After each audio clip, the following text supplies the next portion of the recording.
Hey, what's up, guys? What's shaking? Spent the majority of the last, I guess, half an hour putting together my new Ableton template. Got a new PC, so yeah, why not? And the goal in mind was to get all three of my synths talking to each other and all that fun stuff. So I guess we'll start at the very top. You've seen this before. It's my virus. I have 3 parts going out, which is the max the USB can handle.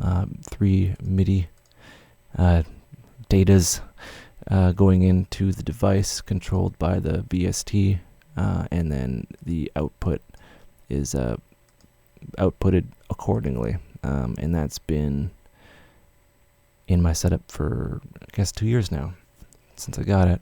So now we're going to be going on to the JP, and the JP is, of course, here. And I have the MIDI out from the machine going into the JP. And ironically, the delay compensation, or the MIDI delay from machine and complete, is basically the same, which is weird.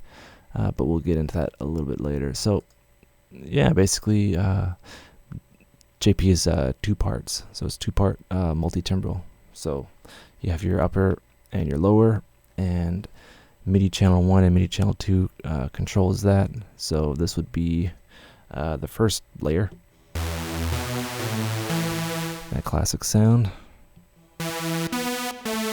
right? So you have both your layers going on at once, going out, summed into the main output. So both of them together, assuming this will work,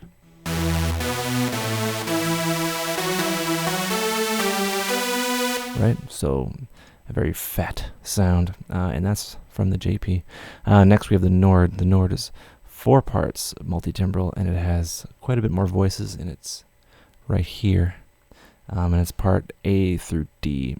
So, you know, as you would assume, each part outputs a different sound. My sound card is a little limited in terms of its inputs, so I have 2 stereo inputs. The Nord Rack 3 is 2 stereo outs, or 4 mono, but I like the unison, so I'm using the stereo outs, and I'm only using 1, and I will figure out a way to kind of daisy chain them together in a fun way a little bit later. Also, no hat, if anyone's noticed. So yeah, A through D accordingly. All summed to the same output. Now, what I have here is my delay compensation, which is very easy. 150 milliseconds and 25 milliseconds. So what's happening is when I have my MIDI data here, it will send the MIDI data out. Up here. It will send the MIDI data out a little bit quicker, so it's not the audio buffer size, which would introduce some nasty kind of latency. It's the physical MIDI output being sent 150 milliseconds earlier, which is how it'll all work together. So yeah, so I'll just kind of show you. So this is a virus MIDI, audio and MIDI through the USB, through the plugin, JP, right, all at the same time. Right, very stacked kind of sound, and the Nord. So all 3 synths kind of in harmony.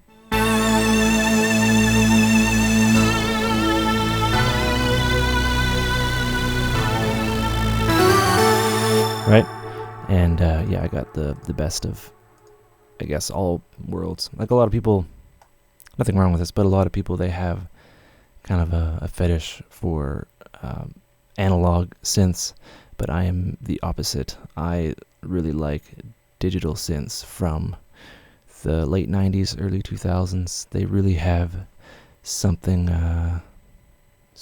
neat within them. Virus is, of course, modern, but it has all the classical waveforms.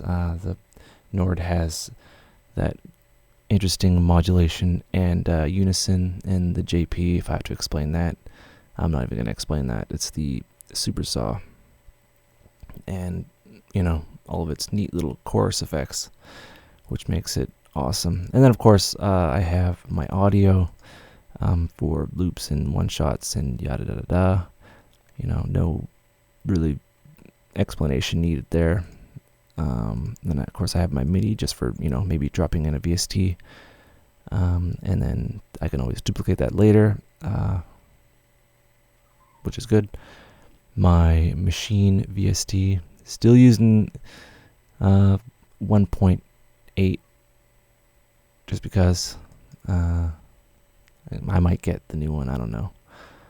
And yeah, so basically I have all my groups with the group output to their appropriate outputs here, right?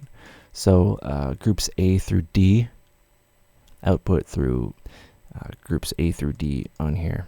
So instead of just kind of rendering it out, I will just hit record and treat machine as an instrument. And that's all well and good. So next, what I have to do, oh yeah, my master, of course, a quick little EQ8, ping pong delay and reverb, no sends. I do groupings, I don't do sends. What I need to do is get everything else hooked up, which would be the Livid bass. I'm going to update the scripts and use bass as a device lock for macros that I create. And yeah, I'm pretty much done. And hopefully this will last me many more years.